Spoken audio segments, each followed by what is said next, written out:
Hello and welcome to the wonderful world of innova, alive and composing with today's guest, Andrew McPherson.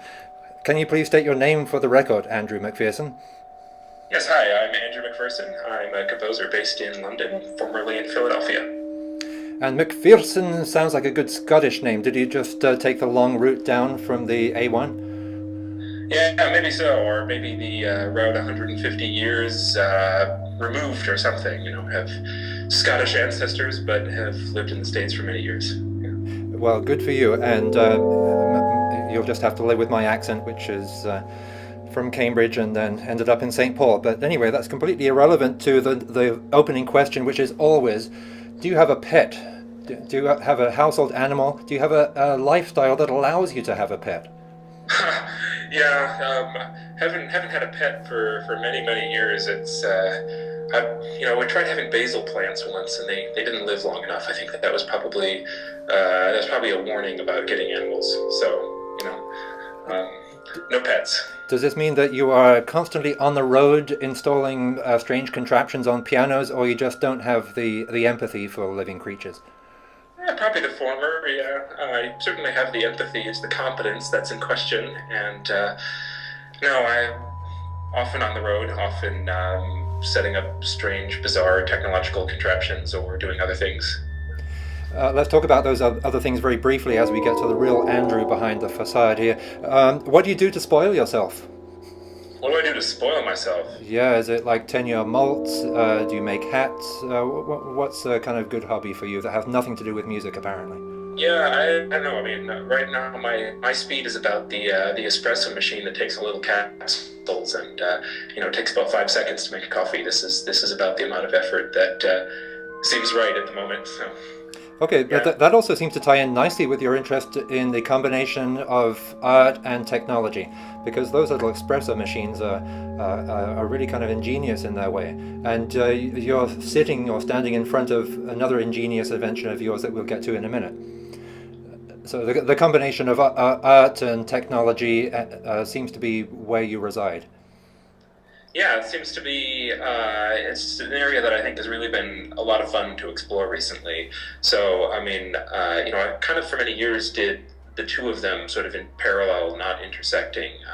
Studied engineering, electrical engineering, and studied music composition as an undergrad, and then in my PhD did music composition and mostly writing for traditional acoustic ensembles. And it was only really in the last maybe 3 years, let's say, that I've sort of started to find a way that really works for me in terms of bringing together my composition work and my technology.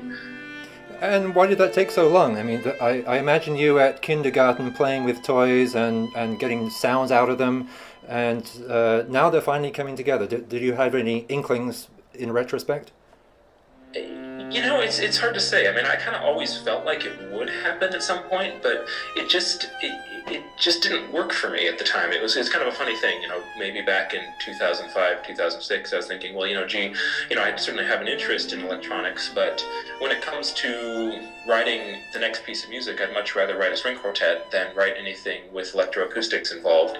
And, I kind of felt like, at some point I'll find the angle that really works for me, but it just hadn't happened. And meanwhile, there were just too many, there were too many interesting projects to do, too many, just too many fun things to do. So I kind of figured, well, something will happen eventually. And then, I don't know, it just took this most recent project with the augmented acoustic piano to really somehow make it work for me compositionally. Now, you spent time at the MIT Media Lab that is kind of famous for doing alternative controllers and making fun things happen in the acoustic world. Did that break down some of these little barriers for you too? Yeah, I think it did. In fact, some of the first things that I did were in electroacoustic composition were with Barry Vercoe in the Media Lab, and Barry is the inventor of C-Sound, and is sort of a pioneer in the computer music world, and certainly that was a lot of fun to write some little pieces there, and I guess that was maybe a start, but at the time it just didn't feel like what I could do there really sort of matched the kind of expression and the kind of nuance that I would be able to count on from a good set of from good human musicians. And I don't necessarily think that's even a criticism of the technology per se. I think it just was, for me and for my work, at the time I just kind of didn't feel like what I could write with electronics really matched up to what I could write with acoustic instruments. Was there a moment in your life where you just experienced the most mind-blowing work of art, whether it was a poem or a painting or a piece of music or an integrated circuit that just changed your life forever? Yeah, maybe technology is not that poetic. No, the thing that really, the performance that really is stuck in my ears for many years, and kind of, I think, changed the way I write was probably it was in 2008. I was at the Aspen Music Festival, and I heard just a phenomenal performance of Messiaen's Fin Regard, beginning to end with no intermission, 2 hours long. And I'm sorry to say I don't. The name of the pianist is no longer at the tip of my tongue, but really, just I've heard that piece in recordings before, but somehow just experiencing it like that, just the sort of an incredible range of emotion and color and just energy from the sort of the most delicate moments to just these roaring crescendos. It was really something that had a really profound impact, and I still remember it. Now, which is your preferred kind of audience? Are they musicians who are in awe of the technological side of your things, or are they fellow engineers who say, that was really beautiful? Well, I mean, I guess the hope would be musicians who say that was really beautiful. I think the point isn't to really say, wow, this technology sure is fancy, and let me tell you about all of the engineering principles that went into it. I mean, that's part of my work now. In an engineering department, in fact. So I give those talks in various places, and that's part of my research activity.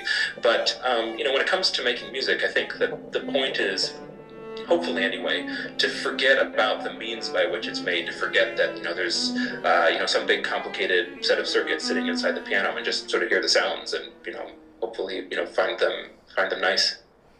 Do you ever find someone saying, damn, I wish I'd thought of that? Maybe I've heard that a couple times. I mean, the truth is that I'm not the only one who has thought of this, actually. I'm sort of happy to say that there's actually a number of musicians who've come up with this idea of exciting the piano strings magnetically, all kind of independently, I think, in a way.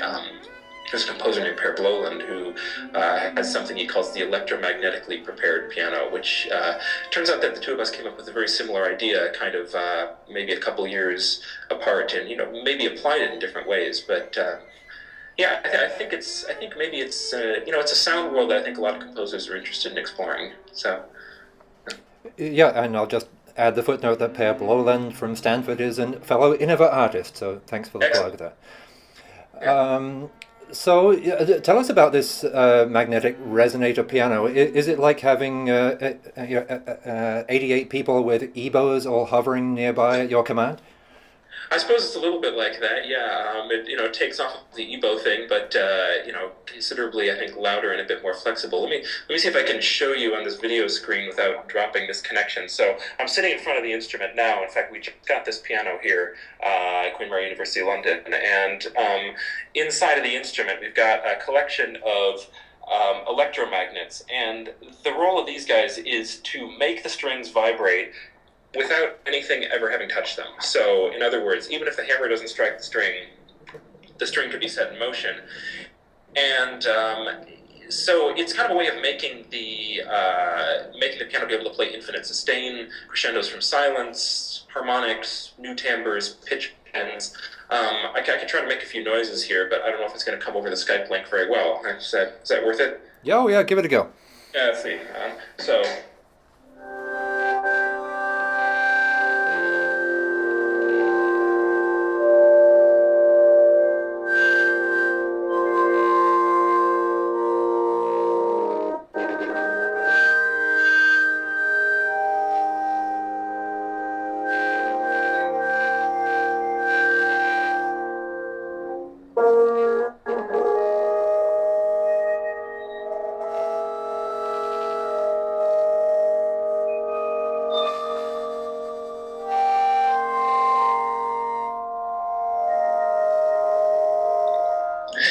So just a few sort of random sounds. I don't know to what extent that projects over an ocean and low bandwidth link. But I think we've added one more link to your invention here by adding the Skype filter. Something like that, yeah. Okay, so what we couldn't see was your fingers apparently touching the piano keyboard, but I wonder if that's really a special keyboard. Well, it's not a special keyboard. It is a special sensor on the keyboard. So this is a Moog piano bar, or was a Moog piano bar, should we say? So I modified the scanner so that instead of giving me MIDI data, which is basically note goes on, note goes off, it actually gives me the continuous position of the key, and that lets me do some fun stuff like play notes that gradually crescendo from silence. So I'm just slowly pressing down the keys. And a little bit of pitch bending. And also, if I press into the keyboard,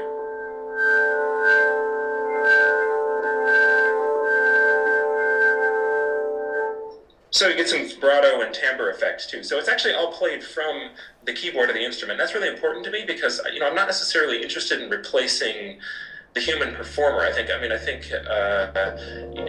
performer, has just so much to contribute to the process of making music, especially when the performer is somebody other than the composer. I think I'm not actually a pianist myself, so I generally don't play these pieces myself. But I am interested in extending what the instrument can do. But I think it also has to be reasonably natural to play. Yeah, and I guess the notation is similar to what a pianist would be familiar with, right? And yeah, it's I use a combination of mostly traditional notation. Some effects like dynamics and crescendos that can be done with hairpins. Notate how it sounds. Pitch bends notate how they sound.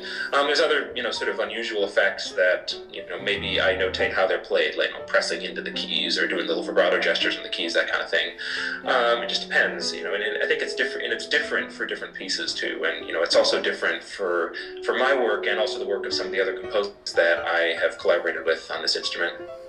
It seems there are a lot of French people watching right now who are green with envy, thinking Bachet brothers and the Aunt Martineau, and that's exactly the timbre we've been after all these years. Yeah, maybe so. I don't know. I mean, the Aunt Martineau is a beautiful instrument. I wish I had the opportunity to experience one firsthand. But again, with the my particular Messiaen interest, of course, that's a big thing there. Among other composers. So you're doing some teaching right now, and who are your significant teachers and mentors, and what pearls of wisdom do you like to pass on to your own students? I don't know if there are any pearls of wisdom, but there are a lot of fun projects. I teach at Queen Mary University London, and it's in a group called the Centre for Digital Music, and we do a lot of different things, everything from sort of audio analysis to new performance interfaces to music perception and cognition. The classes that I teach, I guess I would sort of loosely describe the one I'm teaching now as build cool stuff, and it's very sort of free form. People learn electronic hardware skills, and learn programs for computer music, for Maximus P and Super Collider, as well as graphics and interactive systems of one manner or another. So I think the fun part of this is really just that everybody has a chance to build some of their own creative projects, and the wackier and more outlandish sometimes I think the better. And I kind of act, I guess, as a helping hand for some of that, but it's a lot. The creativity is really driven from the students.